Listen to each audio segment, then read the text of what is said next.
The following is a presentation of the Belly Up Sports Media Network.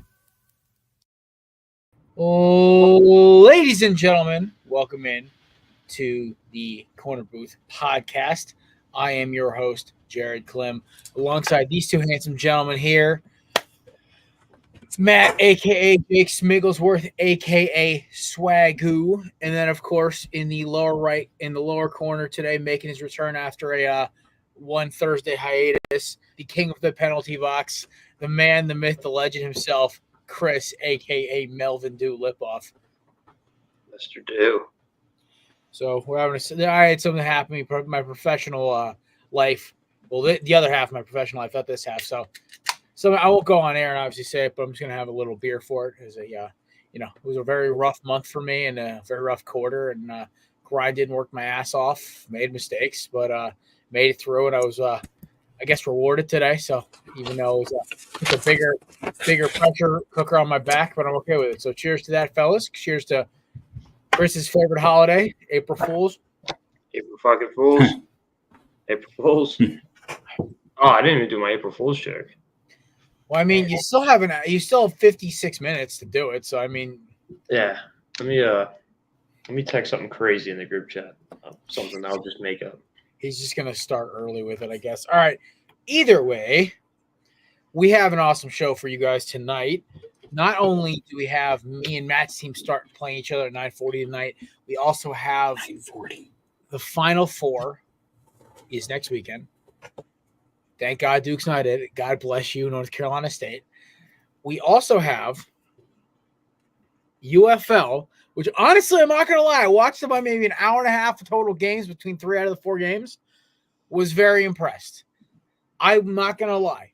It has me intrigued. So you know what? Today we're doing a blind review of the UFL from the 30 minutes of each game I watched.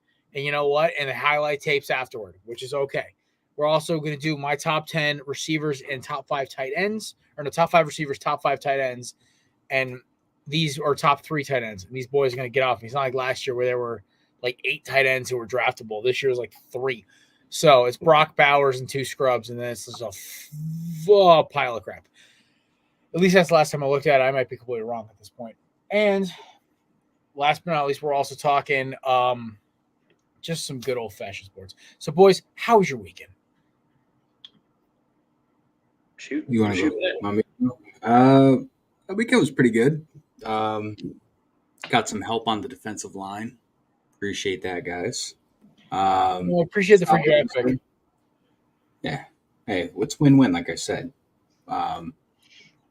That good Easter.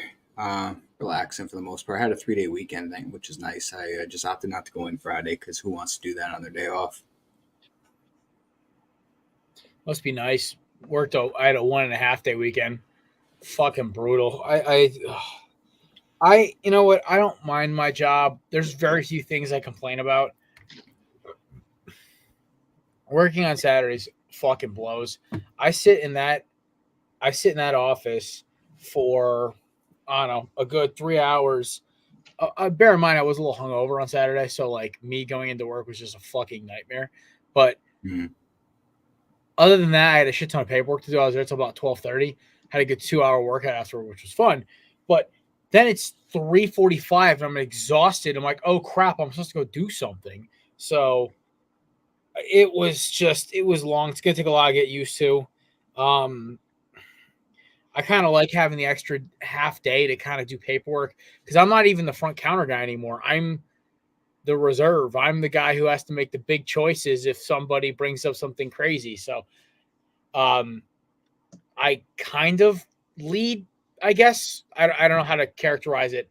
I guess I'm the one who makes the final decision before we pull it to the boss if I know the answer. So I don't know how that works, but I don't know. It's an interesting. Those Saturday shifts are going to be an interesting time. By about mid-April, I'll be wearing like basketball shorts and a hoodie and sneakers to go into work instead of my usual boots, khakis, and a decent-looking T-shirt. That's usually how it gets. By about summer, I'll be wearing a cutoff jeans and boots that are untied, looking like straight white trash. But Either way, gentlemen, it was a good weekend. The UFL, I will give you guys my honest review off of what I learned so far. One, the fact that Destroying was finally able to get on a football field and kick the piss out of every ball he hit was awesome to see. I was a big fan. By the way, Matt Corral in the UFL, as advertised, kid was chucking darts. I was very impressed with his ball placement, arm strength, everything. Out of all the quarterbacks I watched this weekend, he seemed like he was the most polished. So I will give him that. That was the most. There were a couple times where I would look and I'd be like, is it good football? I will say this: it was better than last year's XFL or last year's US or last year. Both of them, both leagues were okay. This year it was decent at best. So I will give that. A lot of big plays. There was a 64-yard field goal, and so the updated scoreboard: Stallions beat the Renegades. The two defending champions of either league played each other, which was actually kind of cool. 27-14 final score. Blackhawks lost on a 64-yarder to the Michigan Panthers, 18-16. The Brahmas kicked the piss out of the defenders. This game wasn't as close as it looked, by the way. It was a lot uglier, 27-12. And the Memphis Showboats beat the Roughnecks 18-12. Now, that game was the most boring of the weekend, but, I mean, it was Easter Sunday around, like, dinner time. Who's going to watch that? That being said, I think the UFL's, honestly, debut weekend was not terrible, so I will give them a lot of credit there. The fact that it's impossible for me to find stats for it is the worst part about this league. I think it's a great idea, but the fact that ESPN can't show me stats for the game is awful. All I know is Matt Corral looked great. So that's a blind man's reaction to week one of the UFL. I actually am going to try to watch more games next weekend. Either like when I'm walking on the treadmill after work or hanging out with friends. I think it's worth it. I think it's honestly a fun thing, and hopefully it expands because honestly, spring football is a lot more enjoyable. Yeah, dude, I haven't watched. Be honest with you, I haven't really watched much of it. But like, as far as like the XFL goes, I refuse to even put my eyes on the screen for that because I was supposed to go to a game a couple years ago in DC, see the DC Defenders versus like I think the Tampa Bay Vipers or something. I don't know. It was like the closest game I can get to. Yeah. And this is when Vince McMahon was running it. Yeah, this is back in 2020. Yeah. And then it ended up getting canceled because of COVID. And we requested a refund from Vince McMahon, and we never got it. So I'm $30 out of pocket because of Vince McMahon. And buddy, that's how I feel gambling on some weekends. I think you're kind of airing dirty laundry at that point. But no, I understand it should refund you. It's scumbag. No, it's scumbag. I think he's got bigger fish to fry with all the illegal Diddy like law. No, I'm just kidding.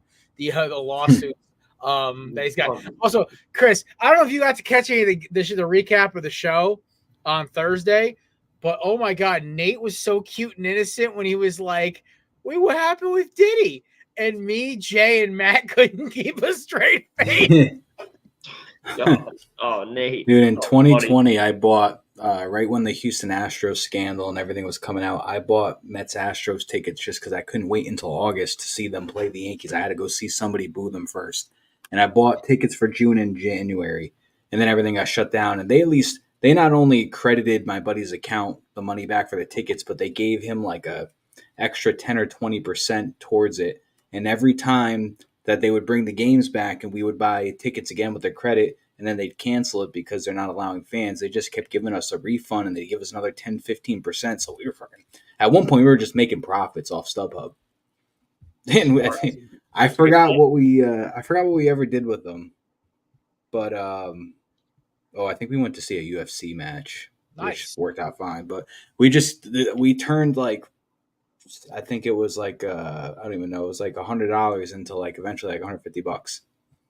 Hell yeah, that's a good deal, dude. What was I gonna say? I forget what I was gonna say now. I was gonna build off that too. All right, Jared, you take over when it comes back to me. I'll bring it up. Never really had any experience with the COVID games. The only one I came to was the Tuesday night football game between the Commies and the Eagles, where I somehow made it from Armonk, New York to Philadelphia, PA in 2.5 hours and only missed the first 3 plays of the game. The play I walked in on was the play where Dallas Goedert, like soccer ball, kicked an interception to somebody on the Commanders. So I made it there. Also in the parking lot, slammed 3 triple IPAs, shared a cigarette with a random stranger, and somehow made it on time. It was the craziest. Nice. Like That's the most Philadelphia tailgate I've ever heard in my life. Oh yeah, no Saturday. I'm in line for the can, and literally I'm just sitting there and bullshit with a guy in front of me and his girl, and they're each hitting the bone, and she and the girl and the guy are asking me like, "Hey, where you guys coming from?" I'm like Connecticut, dude. We left Armonk, New York at which is like, if anybody doesn't know, it's like right next to Greenwich on that little tip right there. We took off. Actually, no, it's closer to almost a dam. It's like kind of in that in between where like Connecticut goes like this. It's right in that little area right there. Anyway, we left at like 4:15 because my boy was late, as always.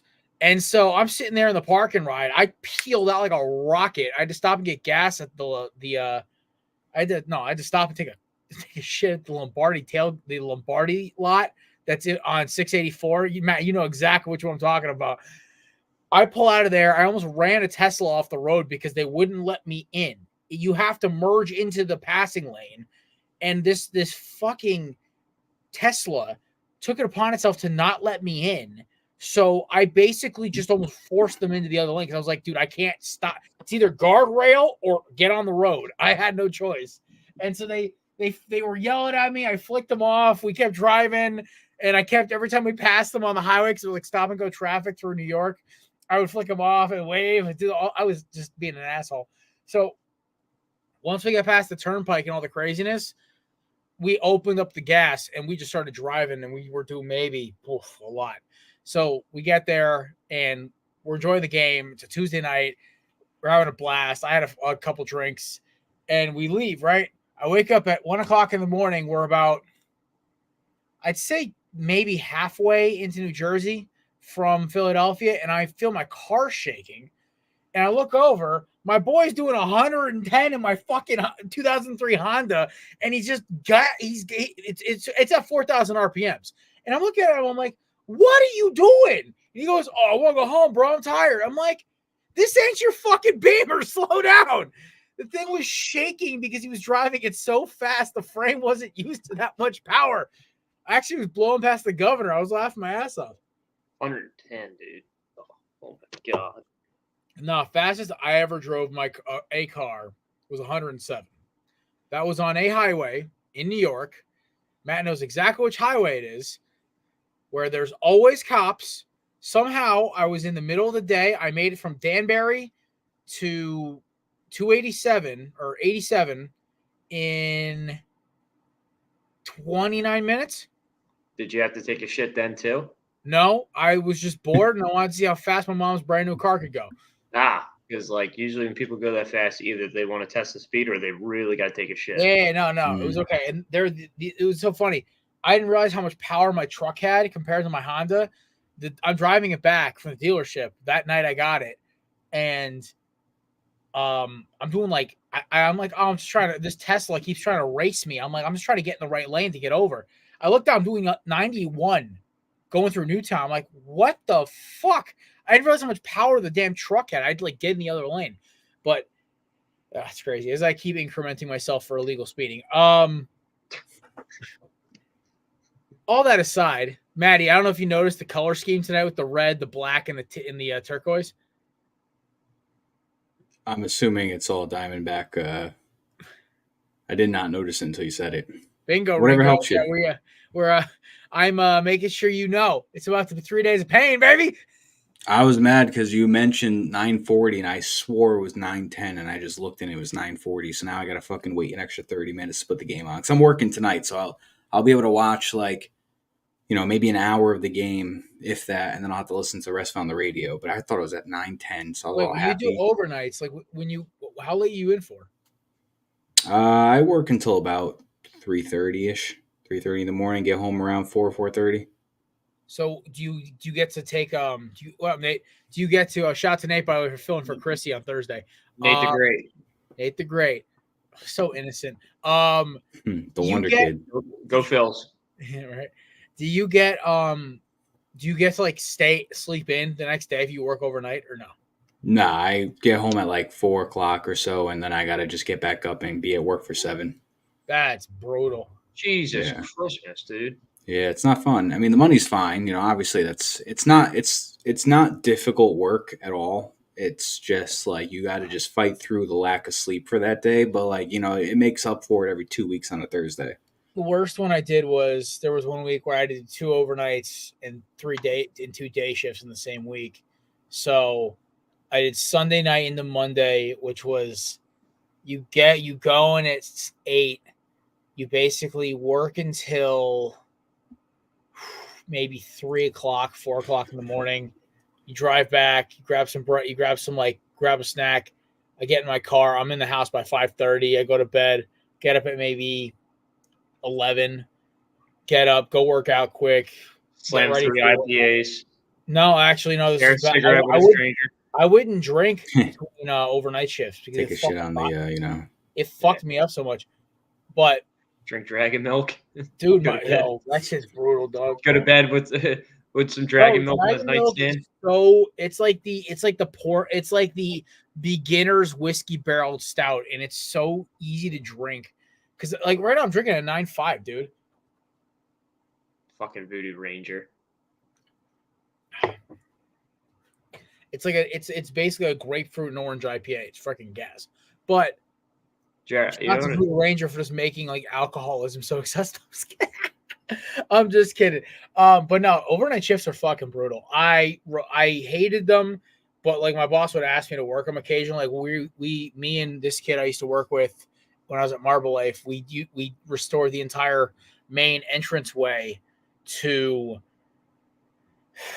the Ritz Carlton in White Plains, and it was absolutely fucking gorgeous. But it's just it's not it was getting home at 5 a.m. But that last night shift when I knew I was coming over to Grays Bridge and Delgado Stone, I was very excited going into my night shift. I was blasting like the soundtrack to Cobra Kai, all that Airborne, the band Airborne. It's like they're like modern day AC/DC. I'm fucking flying down like a back road doing about 100, like 60 in my freaking Honda, blasting music. I'm all amped and shit. And then when I got home at 5 a.m., I'm like, I don't gotta get up for another hour. No, I don't have to go to work for another 2 days now. This is lit. So big question here. Cobra Kai or Miyagi-Do? Oh, Cobra Kai all day, baby. No. Oh, Eagle Fang. I'm all about it. Fucking God. Well, actually, Cobra Kai, the TV show is the reason I started drinking this shit. Because I really didn't know much about Coors Banquet. And then, like, I kept seeing, I was watching the show. I was like, oh, the main character. I'm like, I'm curious. What does that taste like? That's a John Kreese-ass drink. No, that's a Johnny Lawrence-ass drink, you fucking bum. Yeah, you want to be Johnny Lawrence. You're fucking John Kreese, dude. You are John Kreese. How am I John Kreese? I don't know, but I'm rolling with it. Nah. The tweet's going out tonight. I will fucking delete your access to the Twitter account. Anyway. You got Iowa and LSU women's basketball kicking off. No, that's Angel Reese. Let's go, Caitlin Clark. Let's go. Put the ring on. Knock him off. Humble him. Let's go. Put the ring on. I just want to see Caitlin Clark drop like 70 and like just and Angel Reese. Like shut your mouth. Like I don't mind Angel Reese. I don't mind Haley Van Lith. I love their whole team. Their coach always a piss out of me. I want to slap her sometimes. I'm like, dude, like stop talking. Stop yelling. What is with the freaking like the Liberace suits on the sideline? I can't. It's drip. It's new age drip. That's drippy. It's new age drip. She looks like she skinned a Muppet every time she walks out on the court. With the frog here. No, I don't like her. I don't like the way she interacts with the press and with the player. It bugs me. Never something came out advice ever to somebody. She bugs me. I would honestly scream at that woman just to shut the fuck up. But that's the wheezy animal right there. listen, I love the state of Louisiana. I love their food. I love their culture. Hate their sports teams, but love everything else about them. Go Tigers. Oh, no. College sports teams. Love their college sports teams. Fuck yeah. Go Well, Tigers. I mean, I was almost a Tiger, remember? We've told this story 1,000 times. I forgot to hit submit the my app at the deadline. Yeah, I saw that LSU has like the most popular college football bar in the country. Yeah. It's called Mike's, I think. Mm-hmm. Yeah. Yeah, for Mike the Tiger. Yeah, because Mike the Yeah, Tiger. which is it's so cool. I got to actually take I actually was on this is when Instagram was just starting out, or Facebook when I was in high school, and I was looking at they did a virtual tour with photos of the fucking bar. It's like, this is lit. And I'm that was my one little regret. I never applied for LSU, but I thought it was so cool. It's kind of cool. That Texas and Oregon were the 3 schools I was looking at, but I ended up going to Southern Connecticut State. That's how I met Meg. Longhorn? Your was a Longhorn too? Mm-hmm. Damn. My grades weren't good enough though. I wasn't getting fucking in. Yeah, no. Oregon, I would have had to get about 200 higher on my SATs, and I would have had to continue the 3.1 I had through my junior year into senior year. Yeah, I got senioritis so bad. I think I averaged a 2.5 my senior year. Oh, dude, my senioritis is so bad, dude. I think I failed gym. Nice. Are you kidding me? I was the kid who was I got an 8. No, they tried to education gym, which annoyed the hell out of me. Yeah. Yeah, when we were just playing, we were playing wiffle ball, in gym. That was fucking lit, dude. We were playing basketball, what? I'm I took video education. I literally took it as a throwaway class, and then the guy gave me an F my first assignment. I'm like, what are you doing? And he goes, oh, well, you didn't try. I'm like, I actually was trying. You just didn't give me any credit. But, dude, you want to hear the craziest shit, dude? The first day of gym, the first and last day of gym, they weighed us from the first day to the last day. I feel like that's got to violate some law somewhere. Dude, I know, dude. I was like, what? I was like, what is this? What are you going to tell our parents how much we weigh? What are you going to do with this info? This was high school or college? College. They I thought. Oh, yeah, college. We had to take the physical fitness test. I thought they were going to do what they did in South Park, kind of hang the results on the school board wall, and 2 inches. Everybody, Bart's like, I'm hung like a horse. All right, Chrissy, it's time. Ladies and gentlemen, Chris's trip to the penalty box is brought to you by the amazing people at Righteous Felon. Matt has officially joined that crew. One of the best beef jerky subscription services around. Promo code BELLYUP for Matt's Belly Up, correct? Yes, I believe so. It is Belly Up for 20%, 15% off at your purchase. Official sponsor of Belly Up Sports, the Korner booth, and Chris's penalty box. So we literally, Chris, we had to. He's already chewing. We're back. He's got his Sour Patch Kids, a fucking crackhead. They're gummy worms. That's okay. It's all right. On the way down here, I literally took a So I 24-hour marinated a pot roast. I sliced into chunks, threw it in my Cajun mud water seasoning, which, if you guys want it, you just got to come up for a barbecue, and I'll show you how to make it. And basically, it broke the super, tough, chewy, cut of meat and made it fall off the bone, melt ribeye level, able to cut. So, dude, oh my God, that's a beautiful description. I'm telling you guys, Louisiana hot sauce is the best binder for steak because the amount of acidity and the chemicals that are in the natural acidity in the sauce, and it doesn't overpower the flavor, but yeah, it gives you a little buffalo vibe to it. Mint. I'm gonna go upstairs and have another piece after we're done, but I might pack it all for lunch. I'm not sure. Either way, we will continue. We have gotten so far off topic this morning. This has been the most 88 this afternoon. It's been the most ADHD show I've ever rolled with. So that's what we do. Yeah, exactly. So we got to talk about Rashid Rice. Oh yeah. This story just gets weirder and weirder. So those you don't know, Rashid Rice and an associate in a Lamborghini were allegedly doing about excessive speeding in Dallas. I believe it was Saturday night, guys, Saturday evening, Sunday morning, somewhere in that range. Something like that. Yeah. And Rice's car, a car registered to Rice, was a very nice looking blacked out, I think it was a 2022 Camaro. By the way, the new Camaros Corvettes look amazing. That's what he crashed, was a Corvette, not a Camaro. But look phenomenal. Crashed into four other cars, caused a 6-car accident. Then allegedly, this is according to my boy Tico from the Tyler Cohen show on TikTok and a bunch of other alleged sources according to TMZ, that witnesses say there were shoving pew-pews in large bags and when they left the scene. Now, Texas's gun laws are a lot more lenient than Connecticut's. So when we took our classes, they're like, if you're in an accident, you got to obviously let the officer know. Ergo, why I drive really slow when I go to the gun range or to the private range or whatever, because I'm carrying obviously a lot more than I would if I'm just doing my usual day-to-day carry. So,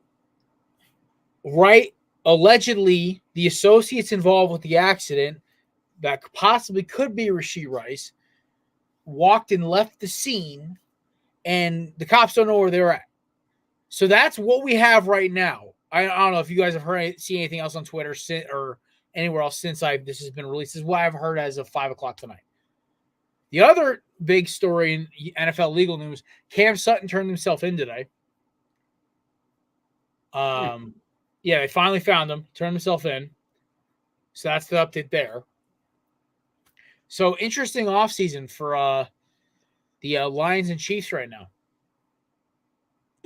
Yeah, the only I haven't really heard anything different on the Rashee Rice situation besides, that there was dash cam footage from a different driver that was released that shows the car speeding past them, causing the pile up. I've watched that 4 times. It's all over TikTok. There's other footage of just three individuals walking away from the scene, which they aren't sure if it's Rashee Rice or whoever they're looking for. So it sucks because nobody died, thankfully, that I know of. But there was, a woman was injured. She had a 4-year-old in the car, and it's, for me personally, I think it speaks to the character of the individuals when you flee that scene knowing the harm you could have caused somebody, and all you care about is getting your guns out of the situation so it doesn't make it worse. If everything comes out, true, and it comes out that Rashee Rice is linked to it, and it was a hit and run in a sense. I don't know what the NFL is going to do. I'm sure there'll be some sort of hefty suspension fine. I don't know if he's going to. There is a 50-50 shot he's getting cut. Yeah, he could get cut. He could serve jail time.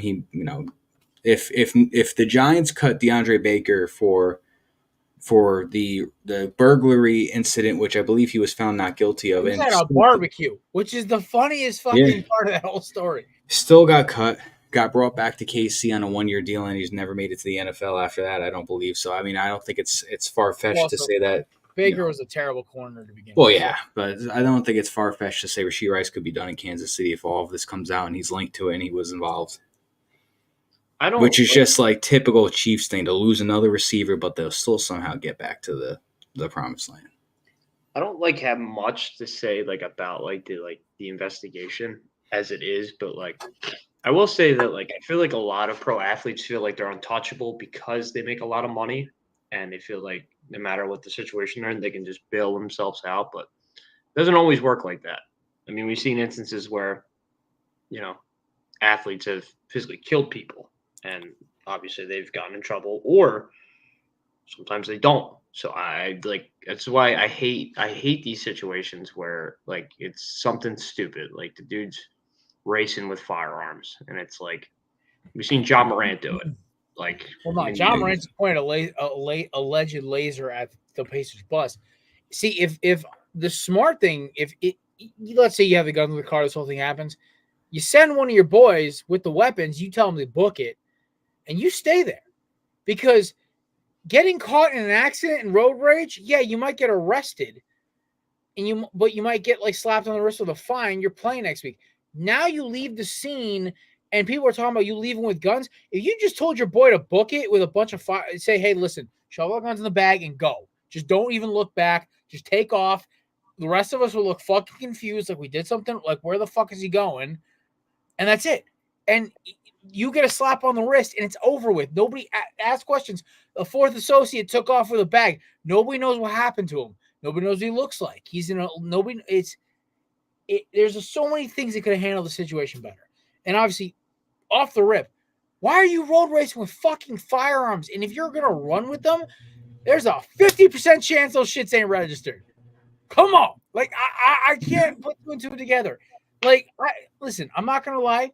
I have gotten in a road race with my buddy before. I lost because he drove a turbocharged Dodge Ram and I was driving a Honda Accord, but we thought it was fucking hilarious. And I had my firearm in the car. But here's the thing. And then you threw a blue shell at him. Mm-hmm. Here's the thing. I had my firearm in the car. I knew if I was going to get pulled over, I'd let the officer know because we were taught during our class. Officer, I do have my firearm in my car. It is in my glove compartment. My hands are up. My permit is in my wallet. If you want to see it, I will reach for it slowly. And that's all you do. That's all you do. That is what you're told. Does not matter what creed, ethnicity, shape, sex, doesn't matter. That's what you're told. The second you take your gun permit class is if you get pulled over with your firearm and you let them know, you put your hands up immediately and you say, listen, it's in there. I'm not reaching for it. I'm reaching for my wallet to show you my permit, so I have a permit for that. And that's all you do. That's what they tell you. And then the officer's like, sir, have you been drinking tonight? And you're like, yeah, I've had 4 Dragon Milks and 2 IPA pizzas. Yeah. If I say that while I'm in possession of a firearm, that's like a Class B felony, I think. I just don't know why. I just don't know why they're racing in general. Just to name a few. Daylight in a packed highway. Yeah. I don't get that. I mean, just to name a few, like you said, John Morant. I don't know if anybody remembers, like 10 years ago with Sheldon Richardson, Dante Stallworth, and then you got Henry Ruggs of all people. Like Henry Ruggs had the ultimate ending. Like he raced, he hit somebody, he killed them. Oh no, he wasn't racing. He was just drunk driving 150 down the Vegas Strip. I mean, I don't understand what else athletes need to see happen for them to realize, hey, this isn't a good idea, because like it just like never ends well. Like you are the high profile individual, like you are a premium individual. You're not an average Joe. Like if we were to do that, it would probably just be in the local news and like people that are back home would know about it. But if he does it, every single person in the world knows about it. And there's so much promise in front of you. Not a lot of people get to that stage in life, and you just throw it away over fucking racing a Corvette when you have your whole career in front of you. You had an amazing rookie year, and then you got this happening. That's true, though. Like, it's just like the back I was saying, like, I feel like, athletes just feel like, not all, but most feel like they're untouchable. Well, I don't even think it's the way they feel. It's the way that they're told. It's not. It's psychological, man. Chris, you get handed $5.5 million a year. Your job is to play your favorite sport. You are constantly told you're the best. You're great. You go to a bar or a club. You see 3 or 4 women or whatever you're into, right? Talk to you, trying to buy you a drink, trying to talk to you, trying to hang out with you, whatever. You have your boys always trying to hit you up for money. You're always kind of looking out for everybody. And you go on the field. You play a sport you love. I could never imagine it, but in theory of what we've heard from people who have these situations, it's got to get to you at some point. Even if you are the most level-headed human being, you have to have something that can keep you level-headed, or else you couldn't have this. And Rashid Rice could have just been doing something fucking stupid. It could have all gone south, and they panicked and made the wrong move. So we've talked about this enough. Hopefully, the wife, the mother, everyone, the daughter, the mom, and the son, everyone turned out okay. Hopefully, Rice turns himself in and gets the proper punishment. Doesn't lose his NFL career over it. Nobody died, which is the important thing. We kind of already brought it up here. We're going to get a couple quick ones in before we start talking NFL, MLB, and we're talking draft stuff before we get out of here.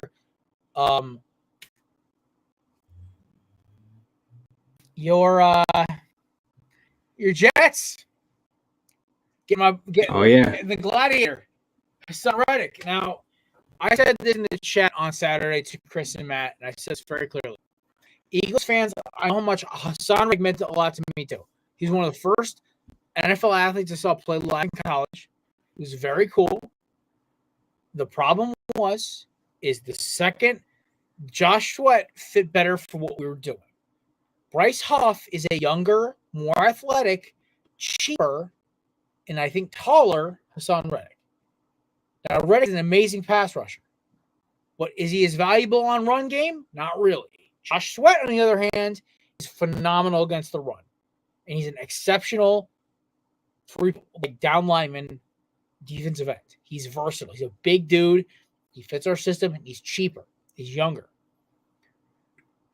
You also throw in the fact that we also have Brandon Graham and Nolan Smith, who can also play that predator back that Hassan played last year. Nolan Smith still in a rookie deal. Nolan Smith at the end of the year was coming on and making a lot of plays. To Howie Roseman, he's got to pay a linebacker. He just paid linebacker Devin White. We also have to pay Devontae Smith next year. We just paid Saquon Barkley half a Brinks truck.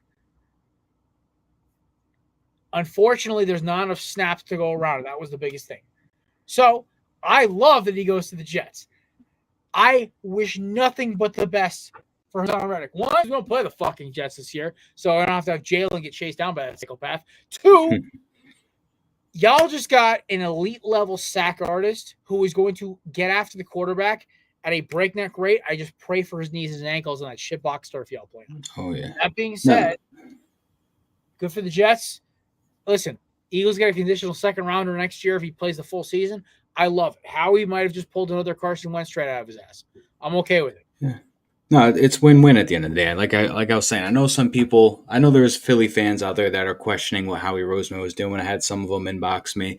But I'm trying to remind them. I was like, listen, if he plays 67.5%, I believe it was, percent of the snaps this year, and also has, I think, a minimum 10 sacks, that third rounder is going to come into a second. And I mean, he's been averaging 10 sacks a season for I don't know how long. As long as he's been an Eagle, I think he's had 10 sacks minimum.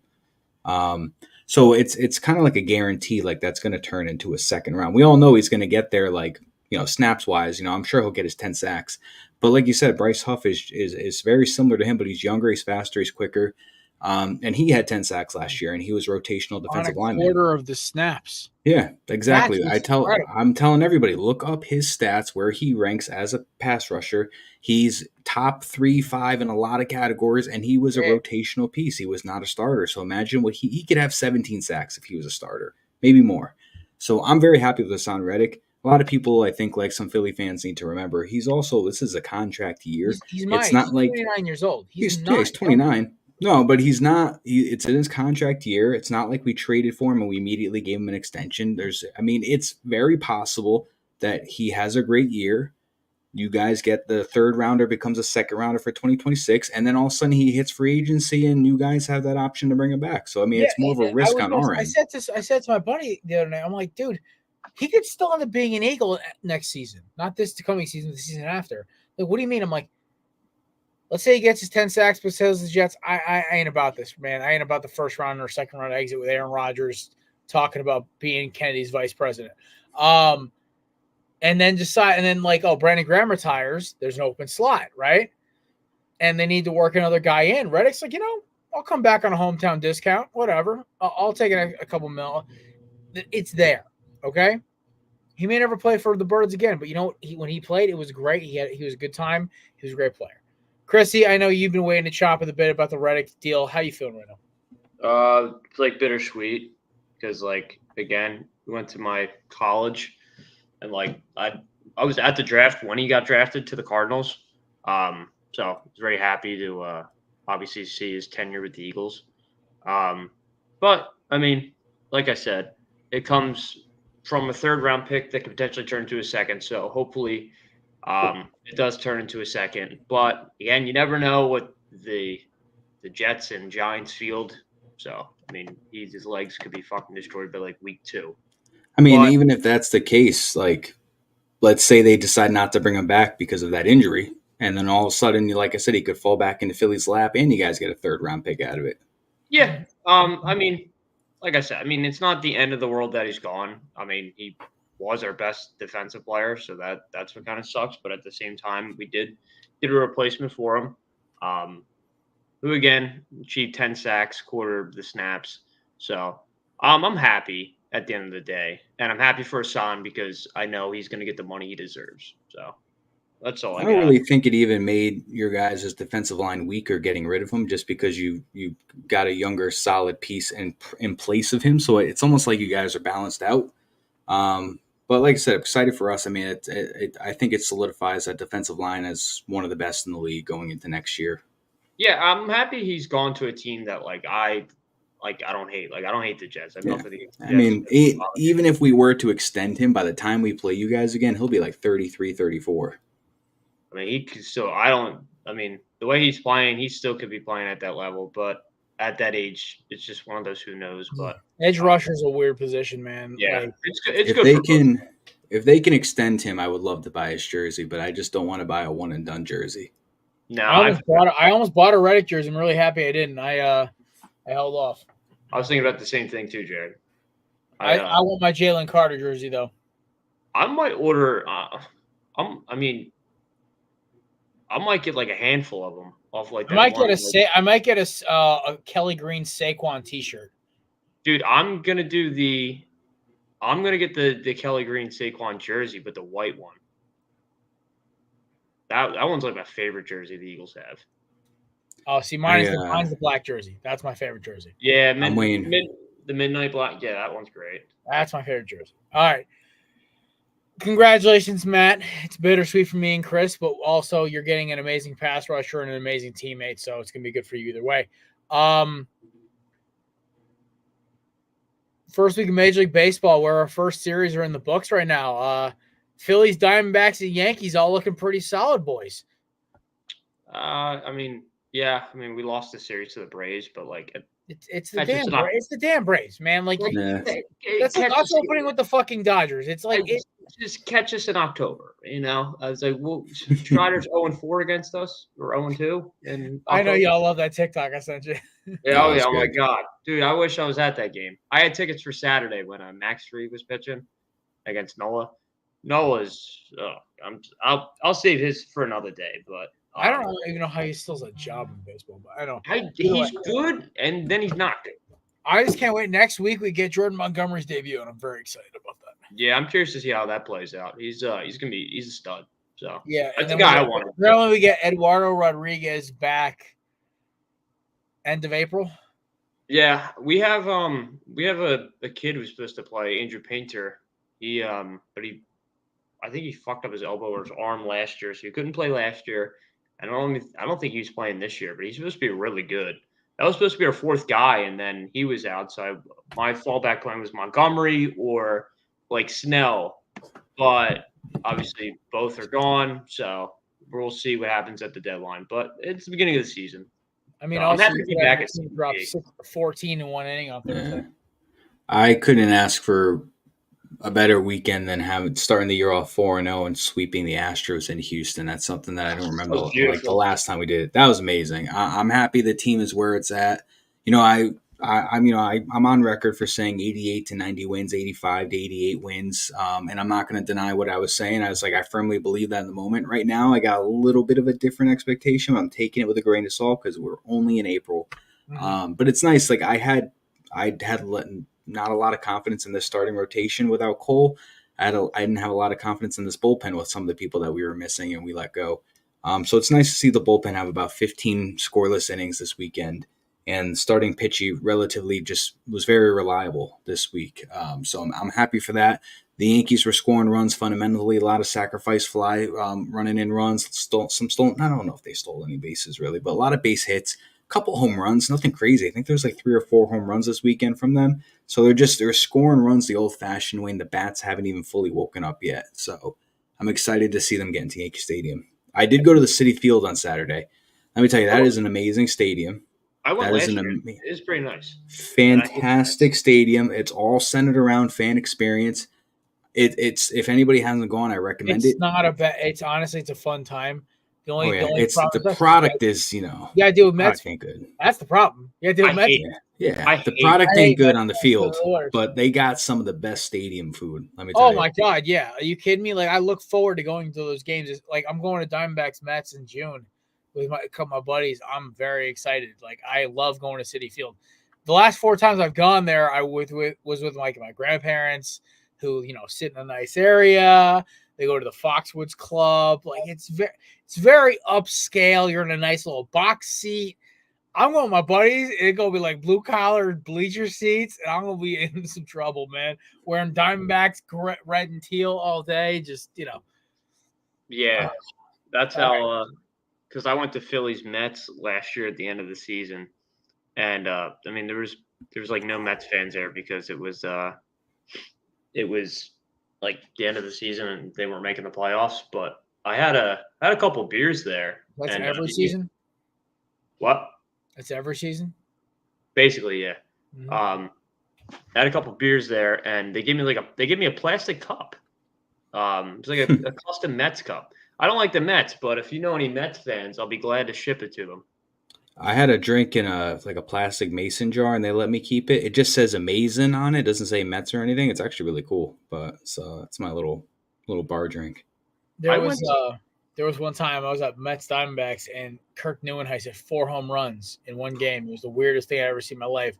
And I'm just like, what the fuck am I watching? Like my team was like in first place in the West. It was like that was their unraveling.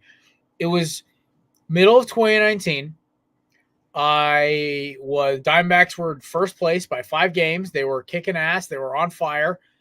It was like, what's happening? Arizona's revival. It's here. And then this skinny outfielder who's like their 4th guy in the Mets rotation hit 4 home runs.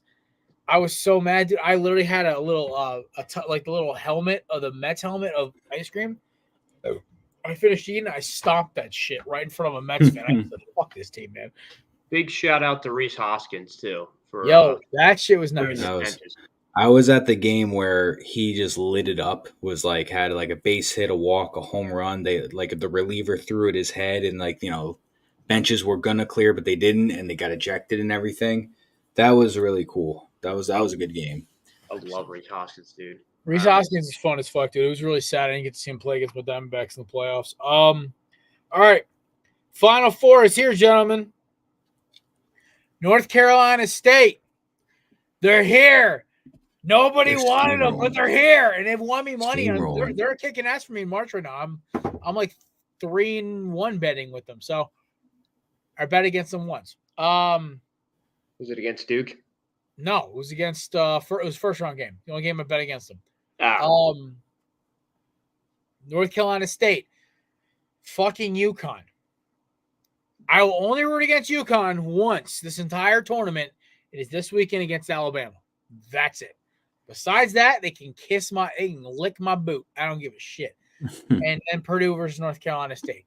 And you know what the craziest part is? This Final Four is way more entertaining than last year's. Last year sucked. This one's got some stories. You got superstar Zach Edey. You got UConn's buzzsaw of a team. You got a Cinderella in UConn. And you've got like a team that like nobody expected to be here in Alabama because we thought, okay, they're going to lose to North Carolina or they'll lose to Arizona. And it's good for them, man. Good for them. But yeah, NC State has been rolling through them all. I think it's going to wind up being an NC State UConn matchup. I'm rooting for NC State so much, dude. Me too. I'm rooting for pure chaos at this point. Like I want fucking anarchy. I love the underdog. Me too. All right, now it's time, boys. It's time for a little college football breakdown, a little draft tape breakdown. So we're trying something new this week. Last week we did quarterbacks and running backs. This week we're doing wide receivers and tight ends. Instead of making the boys have to do extra homework, I do it for them. Just like in college, I do all the work for everyone else.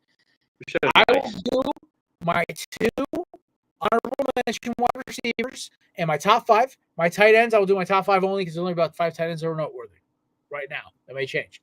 So, wide receivers, honorable mentions. We're going to start off with Roman Wilson out of Michigan. I love this kid's game. An absolute rocket of a human being. Runs like a missile. Good route running ability. Actually can block because he's a Michigan guy, so that kind of tracks. And they said it best. I think PFF, I was reading a couple mock draft rankings. They said if it was any other draft class, he'd be a top 3 wide receiver. It's just this is the most loaded draft class they've had in a while. he kind of gets put to the back. And then the last one I want to put behind it, Adonai Mitchell out of Texas. I like this kid's game. I think he's got all the physical tools. I think why I'm putting his teammate ahead of him at 5 is because his teammate has what you call breakaway speed to the point where it's like not even fair. So number 5 obviously is Xavier Mitchell. I cannot remember what his last name is right now. It's just X. That's all I know him as. From McConaughey's little there we go, X. All right. Listen, these receivers are interchangeable to me. They're so close when it comes to the rankings. Very polar opposite players, both very good teams. The top 4 is where I really think this is where a lot of people. I think Ladd McConkey's gonna be a good receiver. I think the problem is his lack of vertical go is what bugs me. Also, Christian McCaffrey's brother is pretty good too as well. All right, now we're getting into the fun stuff. I'm going to put number 4. Give me Roma Dunze. I was not impressed in the national championship game. I like this kid's tape, but the second he played a good defensive back core, he struggled. And it really bugged me. The lack of separation, the lack of get up, straight ahead speed. There's a lot of things that really kind of irked me here. I'm not a fan. I think he's going to be a good receiver. I want him to stay far away from any team I'm rooting for. I think he's going to have an okay career, but he's going to be an average receiver at best. He is another one of these guys who plays 7 years in the league, 8 years, has a decent career, maybe makes a Pro Bowl, but never really lives up to that top potential. We go to the 2 LSU boys at 3 and 2. Number 3 is Brian Thomas Jr. I love everything about this kid. Size, speed, explosiveness, physicality. He's got everything you need at a wide receiver. And his biggest downside is he's raw. That's okay. If I'm a wide receiver, it's not like Quentin Johnston, who is just big. This dude is everything, and he's just inexperienced. With the proper coaching, he could be an elite wide receiver by year 2 or 3. Number 2, and this is a no-brainer, it's Malik Neighbors. This kid's pro day just killed it for everyone. He is one of the 2 wide receiver ones to me in this class. I honestly would rather draft him than Marvin Harrison because you can get Malik Neighbors for cheaper. Everyone's overhyping Harrison. I think Harrison is an elite receiver. Both of these are elite prospects, but you can get Malik Neighbors deeper in the draft. If I'm at 11 or 12, I could call him and say, hey, whoever's drafted 6 or 7, I haven't looked at the draft for in a couple of days. You trying to move back? Yeah, sure. What is it going to take? All right, just give me, we'll swap first. I'll give you a 4th and a 5th and maybe a 2nd next year. Boom. I've moved up. I've got Malik Neighbors. I've saved 3 or 4 draft picks, and I'm not paying a 2nd overall pick price for him when he's going to be at 7, 8-ish, right? And number 1, it's a no-brainer. The Philadelphia native, Ohio State, Marvin Harrison Jr. Now, I wish he ran his 40 time at his pro day. I would have loved to see how fast he truly is. Even if he ran a 4.48, I still have been okay because everything mechanically wise, this guy is an amazing receiver. So he does everything right, high points the ball well, runs routes effectively, understands the ability to get open and utilize spacing to get himself away from defenders to catch the ball. You can tell he's a pro's son. He plays like it. He attacks the ball like it. He's the number 1 wide receiver. Gentlemen, thoughts on my receiver top 5 and honorable mentions? I like it, Jer. I do think Malik Neighbors, I think he's going to be 1. I think he's going to surprise a lot of people. Also, Maddie, hearing how fucking stacked our LSU offense was last year, it just hurts me so much to the core that you guys couldn't stop anybody. It's just a fucking defense is shit. It was just so bad. But I don't know. I mean, I'm just happy to hear two of our college boys in the top 5. I really think Malik Neighbors is going to have a better career than Marvin Harrison Jr. I think it's the name over the stats, dude. I checked the stats. Got 10 more receptions and 200 more yards than him. And it's not talked about enough. You put Harrison in the Heisman discussion, but you can't put Neighbors in it. I think you're going to get just a can't miss. Like, no matter who you draft, you're going to get a true elite number one with Marvin Harrison Jr. and Malik Neighbors. I don't think you can go wrong with whoever goes before each other. I think Brian Thomas Jr. and Romeo Dunes will be a diamond in the rough for some guys. Like, I think they're going to be very talented receivers, a lot of upside. They'll be later in the first round picks, maybe top 10, maybe top 15, 20. I think they're going to be great in the NFL as well. And then, I like Lad McConkey. I think he's a little bit of a project kind of guy, but I think he could be really good in the league. And, Adonai Mitchell, Xavier Worthy, guys like that, Zach Purcell, I'm excited to see. But I think you really can't go wrong with either of the top four in Harrison, Neighbors, Thomas, or Dunes. All right. I'm going to do top 3 tight ends with one honorable mention. So my number honorable mention is Eric All out of Iowa. Not just because it's an Iowa tight end, but because this dude is getting a 72 draft grade according to PFF, and he has like very low end stats with 3 touchdowns, and his run blocking grade, not too bad. I like run blocking tight ends at Iowa who are a little undercut because generally they turn into guys like Noah Fant, T.J. Hawkinson, and of course the GOAT George Kittle of Iowa tight ends, not the GOAT of actual football. Anyway, at 3, give me Cade Stover out of Ohio State. Well-rounded, just an all. He kind of fits that mold of that typical tight end you need, the Ferguson type, Dallas Goedert, the guys who like can check every box and do everything correctly. Dalton Schultz is like they can block, they can run. They're not elite at everything. It's not like you're gonna have an elite run blocker or an elite pass catcher, but he's so good at everything he does. He kind of fits all the boxes. Number 2, give me Jatavion Sanders out of Texas. It's the athleticism to me. Kid's a freak. He looks like that guy when you draft a big receiver in a Madden franchise, and he's just big enough where you can convert him to tight end, and it actually ends up working for him. And he's a mean motherfucker when it comes to blocking, which is the one reason why I think his blocking grade is so high on PFF right now. I like everything about him. He's my value pick because I'm not moving up to 5 or 8 to get the next tight end when you can get a guy like Sanders later in the draft, second, third, fourth round pick. This is like that year that Kyle Pitts came out when there was Kyle Pitts, 40 feet of shit, and there's still 3 other good tight ends in the draft. If tight ends are like a team like Philadelphia, who needs a number 2 tight end, Sanders is the perfect fit. Or a team like I don't know. I would say maybe a team like Miami or a team like New England who like to collect tight ends. Good pick right there. Number 1, it's Brock Bowers. Most complete tight end in the draft. Does everything correctly. He can play outside of the slot. He can play out wide. He's reliable as a blocker. I wish there was more more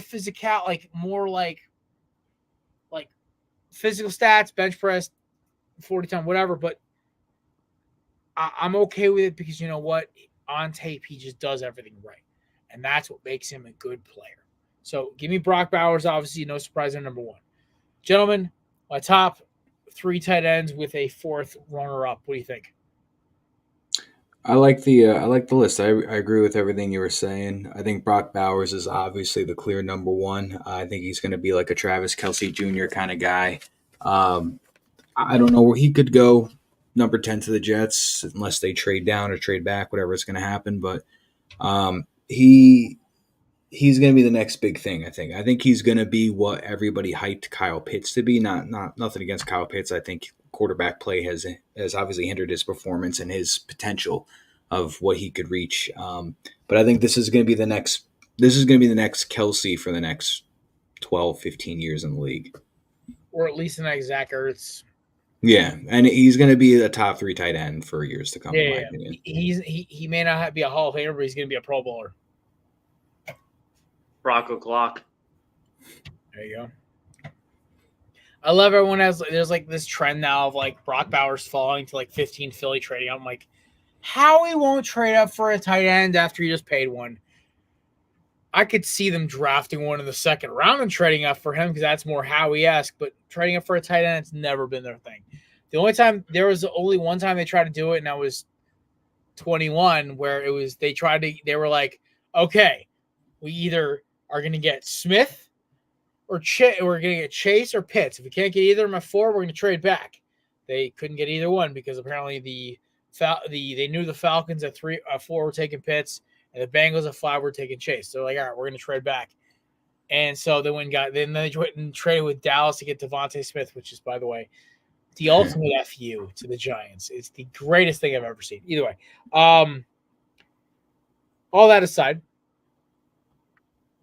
next week we'll do offensive, defensive line. Week after that's linebackers and edge rushers. Then the week after that, it is defensive backs and middle linebackers. And then, gentlemen, we're at the draft. We're there. Kickers? We're doing kickers? I feel like you're not appreciating it. They're just there. Oh, okay. Well, listen, no. Well, the beautiful thing about a kicker is I don't give a fuck what you did in college. How big of a set of cojones do you have in the pros? Roberto Aguayo. That's all I have to say. Second rounder.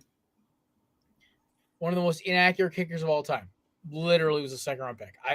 This is why the NFL draft, Pat McAfee, one of the greatest punters of the last 2 decades, 6th-round pick. 80%, Jake Elliott, one of the best kickers in football, undrafted free agent. Justin Tucker was a 7th-round pick or 6th-round pick or something like that. It's just why it doesn't fucking matter. Got to cover kickers and punters. Stephen Gostkowski, first rounder. Chris, not you Gostkowski. Can do your own little main segment, okay? All right. Who was the guy in Janikowski, first round pick? That was worth it. I like Randy Bullock. Fat Randy, baby. We need Marquette King, baby. Fat Randy Bullock. I don't care what anyone says. All right. Well, gentlemen, do you have anything else to talk about today, or are we gonna roll out of here on a high note? Yeah, don't actually, it was past St. Patty's Day, but I found a way to get free drinks at a bar on St. Patty's Day. Go to the bar. They actually have a tab. Say your last name's Murphy, the most Irish last name you can think of. Get free drinks the whole night. 9 times out of 10, there's someone in that vicinity with the last name Murphy. So there you go, kids. I'm blessed to have a last name that is not common. My brain. We all do. Broke. Yeah. Chris, what? That's not a bad idea. Or just go to bar and be like Smith. Yeah, or Smith or Gallagher or Kelly. Like that's Clark. Yeah, it's literally how you beat the system. Can I get for Johnson, please? Thank you. Oh yeah, I could do that. I'm under the Klim tab. My last name's pretty unique, buddy. I think we're okay. If you say Kim tab, you might get away with it though. Take the L out. All right, gentlemen, it has been a pleasure as always. Shout out to our sponsors, Righteous Felon, official sponsor of the Chris's Penalty Box, and of course, Belly Up Sports and Korner Podcast. Candips.com, promo code Belly Up 20 for 20% off. My order was just shipped today. Thank God. I tried to last long. I ordered, I think, back in November, and it lasted me till April. I went through my last 2 pouches today. That's impressive. That's how much that's how much I ordered. 2, also in March. I just didn't chew a lot, but my stress level's been a little bit up, so it's a good way to calm me down. Mahler Bros, promo code BELLYUP15 for $15 off at checkout. And of course, SeatGeek, promo code BELLYUP Sports for $20 off your first initial purchase. I am Jared. That's Matthew. That's Chris. We are going to start something new this week. We are airing re-airs of this show. We're going to re-air this show Wednesday. We are going to do our Thursday show Friday, and we're going to re-air our Thursday show on the Corner Booth YouTube channel on Saturday. So you miss our Thursday show, you're bored, around 12 noon, you want something to watch on the Corner Booth live show. We're going to start doing re-airs of our episodes. We'll do 1 re-air per week for this and for our Thursday show. So that being said, gentlemen, it has been a pleasure. We will see you folks on Thursday for another edition of the Corner Booth pregame. I am your host, Jerry Clem. I have to be asleep in about an hour and 45 minutes. God, I hate 4 a.m. workouts. And we'll see you guys Thursday. Peace.